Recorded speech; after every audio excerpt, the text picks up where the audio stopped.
अरे बहू खाओ ना, खाना ठंडा हो रहा है। हाँ। दो कौड़ी के भिखारी, तेरी इतनी हिम्मत तो हमारी प्लेट से खाएगा। हट यहाँ से। अरे बेबी, तुमने इसे धक्का क्यों मारा? धक्का? अरे मेरा मन कर रहा है इसके हाथ पांव तोड़ दूं। आपको पता है इसने क्या किया? इसने हमारी प्लेट से खाना खाया। रुको, इसे तो मैं बताता हूँ। अरे देख क्या रहे हो, एक हाथ लगाओ इसमें, आगे से कभी ऐसी हरकत नहीं करेगा फिर। रुको, इसे तो मैं बताता हूँ। तेरी तो अरे रुको बेटा, अरे तुम तो विक्रम भूपेश हो ना, तुम्हारी ये हालत कैसे हुई? आपकी जान पहचान कब से भिखारियों से होने लगी? पापा जी, हाँ आप तो बोलते थे कि आप बहुत हाई सोसाइटी में बैठने वाले लोग हो।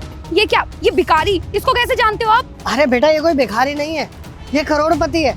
ये और करोड़पति, करोड़पतियों की ऐसी हालत होती है क्या? अगर एक करोड़पति है तो दर बदर की ठोकरें क्यों खा रहा है?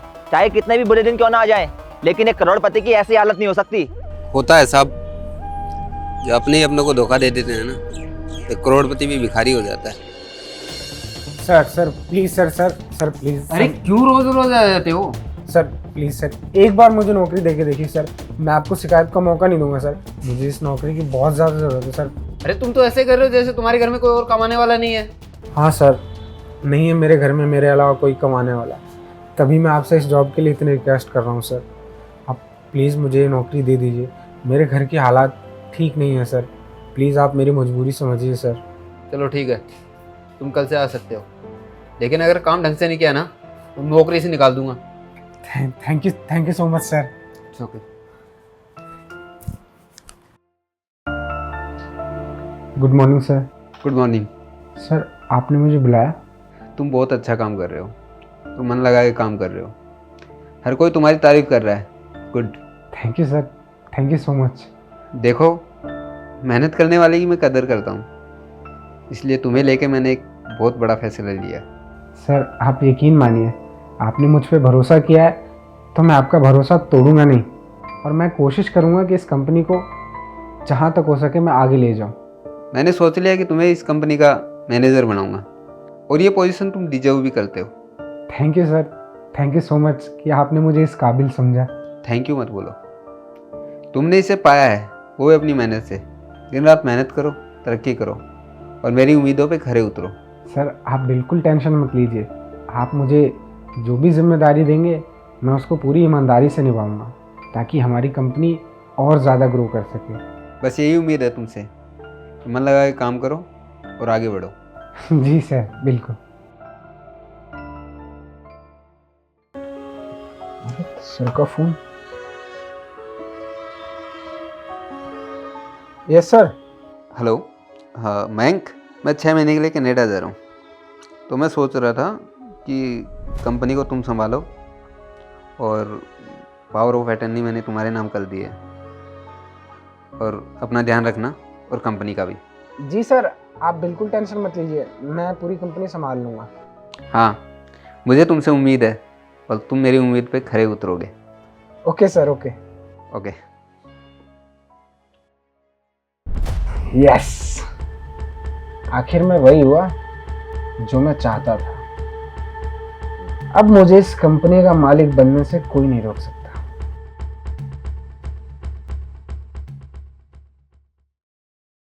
हाँ ठीक है, मैं उनसे बाद में बात कर लेता हूँ। Okay okay. सर ये सब क्या है? टेंडर में आपका नाम है, ओनर की जगह पे आपका नाम है। यहाँ पे तो सर का नाम होना चाहिए था, क्योंकि सर यहाँ के ओनर है। अबे ओ, अब तू मुझे बताएगा क्या कि मुझे क्या करना है और क्या नहीं? सुन, इस कंपनी में एम्प्लॉय है तो एम्प्लॉय की तरह ही रह, मालिक बनने की कोशिश मत कर। जब सर टेंडर आपको मिलेगा, हर जगह आपका नाम होगा, तो ये कंपनी भी तो आपकी होगी ना। फिर सर का नाम और निशान कहाँ है? अबे ओ, अपनी ये फालतू की बकवास पहले बंद कर। सर ने मुझे सारी अथॉरिटीज दे रखी है क्योंकि मेरे अंदर काबिलियत है। अगर तेरे अंदर काबिलियत होती तो सर तुझे ये पोस्ट देते ना। देखिए सर, आप बहुत गलत कर रहे हैं। सर ने जो आपको अथॉरिटी दी है उससे गलत फायदा उठा रहे हो। उन्होंने आपको टेम्परेरी ओनर बनाया है कुछ समय के लिए, आप परमानेंट बनने के चक्कर में हो। हाँ तो मालिक ही हूं मैं। और एक बात बता, सर रहे मालिक या मैं रहूं, बात तो एक ही है। सर तो वैसे भी बाहर रहते हैं, और उन्होंने मुझे अथॉरिटीज इसलिए दी है ताकि मैं उनके पीछे से उनका सारा काम संभाल सकूं। सर मेरे को तो आप कुछ भी बोलोगे मैं मान लूंगा, लेकिन जब कल को सर आएंगे तो क्या जवाब देंगे आप उन्हें? वो सब तो मुझ पे छोड़ दे। मुझे सर को क्या बताना है क्या नहीं बता रहा वो मुझे बहुत अच्छे से पता है। पर सर ये तो गलत है ना। अब मेरी बात सुन। अब अगर तूने एक भी सवाल मुझसे और किया ना तो यही मत भूल कि मेरे पास ये अथॉरिटी भी है कि तेरे को इस ऑफिस से धक्के मारकर बाहर निकलवा दूंगा 1 मिनट के अंदर। इसलिए यहाँ से अपना मुंह बंद कर और निकल जा। Sorry sir.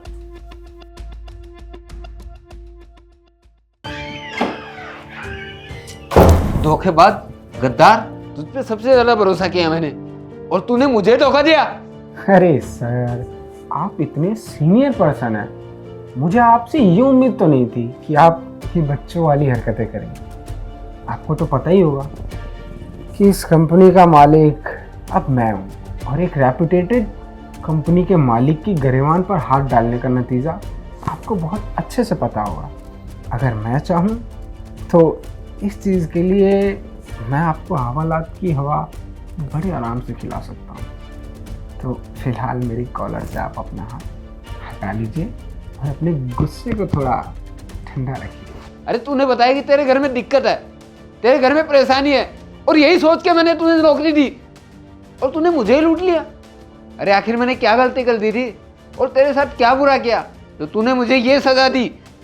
सर, इसमें आपकी कोई गलती नहीं है।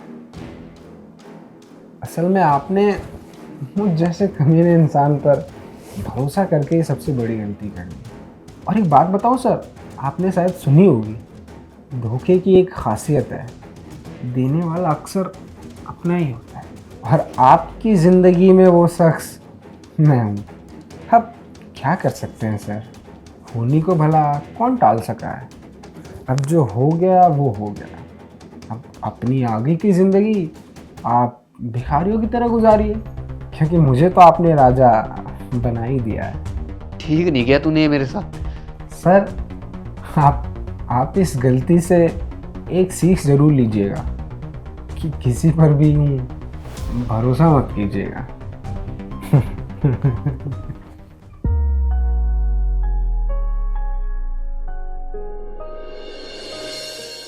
एक आदमी पे भरोसा क्या किया, मेरी पूरी जिंदगी बर्बाद हो गई।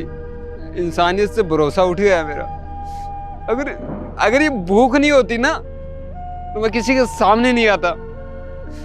मन तो करता है मैं मर जाऊं, लेकिन मौत भी तो नहीं आती। अंकल जी ऐसे मन छोटा मत कीजिए। आपने जिंदगी के अच्छे और बुरे दिन दोनों देखे हैं, आप दोबारा शुरुआत क्यों नहीं करते?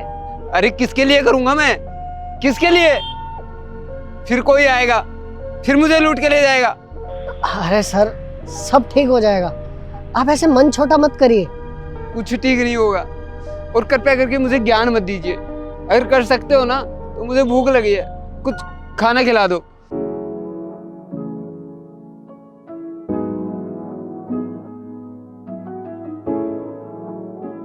ये लीजिए, माफ कर दीजिएगा हमें, हमसे बहुत बड़ी गलती हो गई। हम समझ ही नहीं पाए कि आपके साथ क्या क्या हुआ है। आप पे जो गुजरी है उसके बाद आपका इस तरह का व्यवहार होना स्वाभाविक ही है। सच कहा किसी ने, एक वक्त को इंसान अजनबियों के धोखों से संभल सकता है, लेकिन अपनों के धोखे इंसान को तोड़ के रख देते हैं। आपकी इस कहानी ने हमें बहुत बड़ी सीख दी है, और सीख ये है कि हमें कई बार अपनों से भी चौकन्ना होकर चलना चाहिए, क्योंकि इस दुनिया में हर कोई अपना नहीं होता। कई बार लोग ऐसे भी होते हैं जो सिर्फ अपना होने का दिखावा करते हैं और पीठ पीछे हमारे लिए षड्यंत्र रच रहे होते हैं। बाकी मुझे ये भी पता है कि आपको अभी मेरी बात समझ में नहीं आ रही होगी, लेकिन आपकी इस कहानी ने हमें बहुत कुछ समझा दिया है।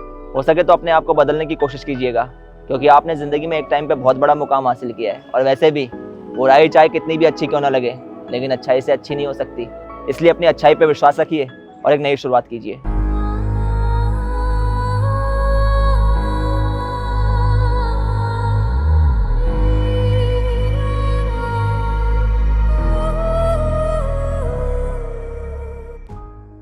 क्या आप लोग हमारी वीडियोस को पूरा देखते हैं? अगर नहीं देखते तो प्लीज़ देखा कीजिए, क्योंकि जिस तरह अधूरे रास्ते कभी भी मंजिल तक नहीं पहुंचाते, ठीक उसी तरह आधी अधूरी वीडियो देखने के बाद हमें पता नहीं चल पाता कि वीडियो का असली मैसेज क्या है। अगर आप लोगों को हमारी वीडियोस अच्छी लगती हैं तो हमें सपोर्ट करें। मिलते हैं आप सभी लोगों से जल्द एक नई वीडियो में एक नई स्टोरी के साथ।